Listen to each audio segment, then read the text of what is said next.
మెట్టెల సవడి serial రెండో భాగం కథలోకి వెళ్తే చిదంబరం గారికి మొత్తం 5 మంది కూతుర్లు. ఆయన 5 మందిని మహాలక్ష్ములుగా భావిస్తాడు. పెద్దమ్మాయి జయ, రెండో అమ్మాయి సరోజ, మూడో అమ్మాయి లీల, నాలుగో అమ్మాయి విజి, ఇక 5వ అమ్మాయి భవాని. ఈ 5 మంది దేవాలయంలో పూజ చేస్తూ ఉంటారు. ఆ సమయంలో శరవణ అనే ఒక వ్యక్తి సరోజ మీద ప్రేమ కలిగి ఒక ప్రేమలేఖని అందజేస్తాడు. ఆ ఉత్తరాన్ని తోబుట్టువులు ఎవరూ చూడకుండా దాచేస్తుంది సరోజ. ఇక భవానీ ఇంటి దగ్గర అందరి మీద న్యూస్ చదువుతూ ఉంటుంది. నమస్కారం, స్పెషల్ న్యూస్కి స్వాగతం. చిదంబరం ఆయన గారి కూతుర్లు. 60 ఏళ్లు నిండిన ఈ పెద్ద అయిన డాక్యుమెంట్ రాయడంలో 24 గంటలు బిజీగా ఉంటారు. ఇక పెద్ద కూతురు జయ. ఈ అమ్మాయి చాలా అమాయకురాలు. అసలు లోకజ్ఞానం లేదు. ఎప్పుడూ నవ్వుతూనే ఉంటుంది. ఇంట్లో పెద్ద కూతురు అయినప్పటికీ ఈ అమ్మాయికి తెలివి మాత్రం చాలా తక్కువే. ఇక రెండవ అమ్మాయి సరోజ. తండ్రిని తోబుట్టువులను కన్న తల్లిలా చూసుకునే రెండవ మదర్ తెరిస్సా. ఇంటి బాధ్యత అంతా మొత్తం తనే చూస్తుంది. రోడ్డు మీద కుక్కకి గాయమైన 4 గంటల పాటు ఫీల్ అవుతుంది. తనకంటూ ఎలాంటి ఆశలు లేని సరోజ తన గొప్పతనానికి హ్యాట్స్ ఆఫ్.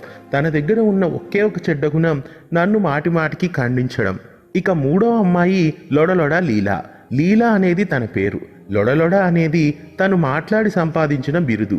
ఈ ఇంటి పెద్ద అయిన చిదంబరం గారినే ఆట పట్టించడంలో కిలాడి ఈ లీల.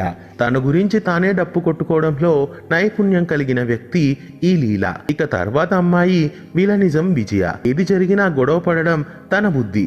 ఈ ఇంటి అమ్మాయిల్లో తనకంటూ స్పెషాలిటీ ఏంటంటే తన తప్పుల్ని ఇంకొకరి మీదికి వేయడంలో ఆరితేరినది. ఇక తర్వాత నాన్నగారి ప్రియపుత్రిక భవాని. తనంతటి మంచి అమ్మాయి ఎక్కడ చూసినా దొరకదు. ఇలా భవానీ న్యూస్ చదువుతూ ఉంటే అందరూ సంతోషంగా ఆనందంగా ఉంటారు. ఇలా సంతోషంగా సాగిపోయే కుటుంబం చిదంబరం గారిది. ఇక నిర్మల ఎగ్జామ్ ఫీజు కట్టాలంటూ తల్లితో గొడవ పడుతూ ఉంటుంది. తల్లిని నోటికి వచ్చినట్లు మాట్లాడుతూ ఉంటుంది. పిల్లల్ని పెంచలేనప్పుడు కనడం ఎందుకు అంటుంది. అది గమనించిన భాస్కర్ చెల్లెల మీద చేయి చేసుకుంటాడు. వదిలేయరా అంటుంది రాజ్యం. నిన్ను ఎవరైనా ఏమైనా అంటే అది నేను సహించలేనమ్మా అంటాడు భాస్కర్.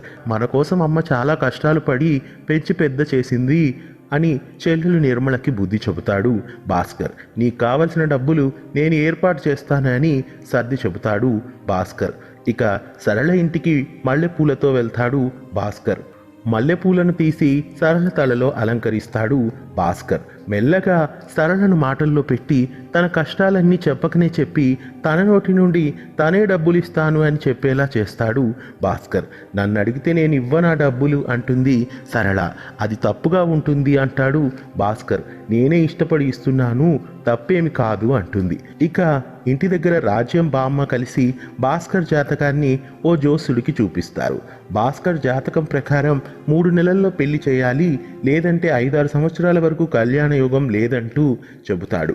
వచ్చే అమ్మాయి వల్ల ఈ అబ్బాయికి అదృష్టం రాసిపెట్టి ఉందని చెబుతాడు. ఇక బామ్మ భాస్కర్ని నువ్వే ఎలాగైనా ఒప్పించాలే రాజ్యం అంటుంది. డబ్బులు కావాలి కదమ్మా అంటుంది రాజ్యం.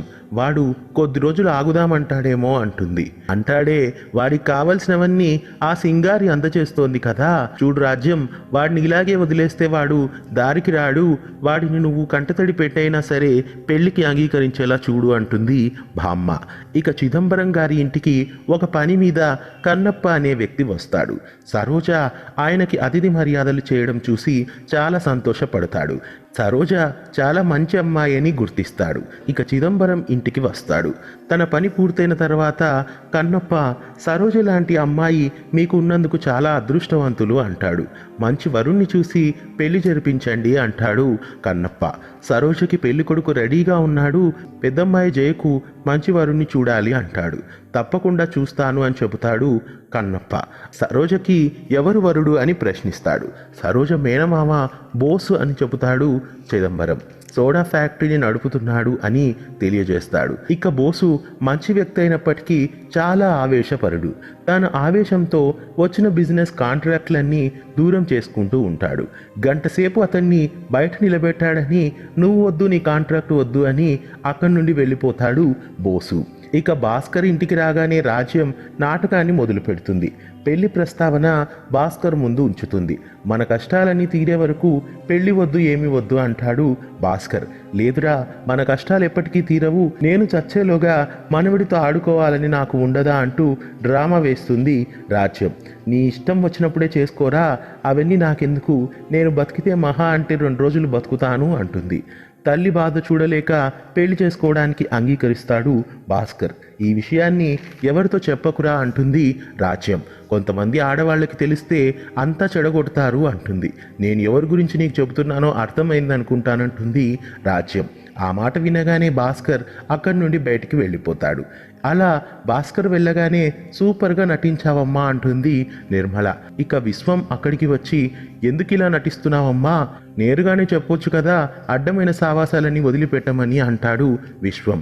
అవన్నీ పోను పోను సర్దుకుంటాయిరా, ఊర్లో లేనివా, అందరి దగ్గర ఉండేవే కదా అంటుంది రాజ్యం. నీకు ఇలా అనడానికి సిగ్గుగా లేదా అమ్మా అంటాడు.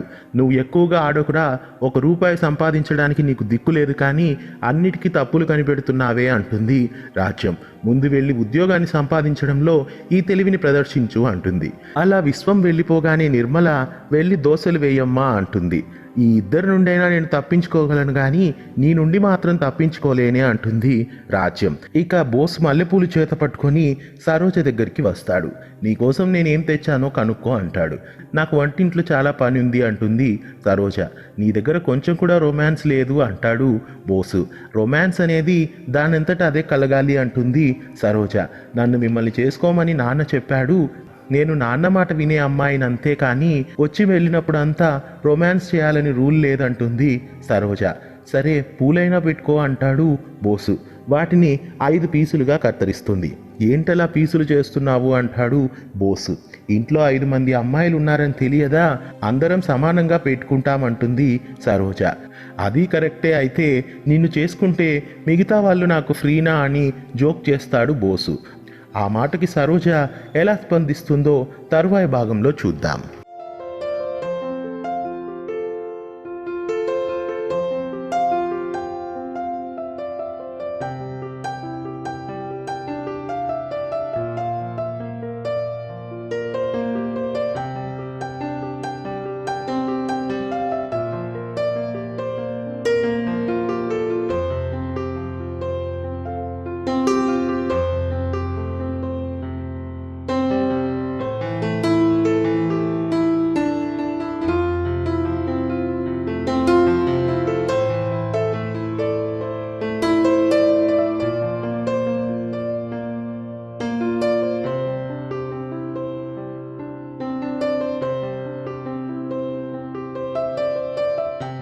వీడియో నచ్చినట్లయితే లైక్ చేయండి.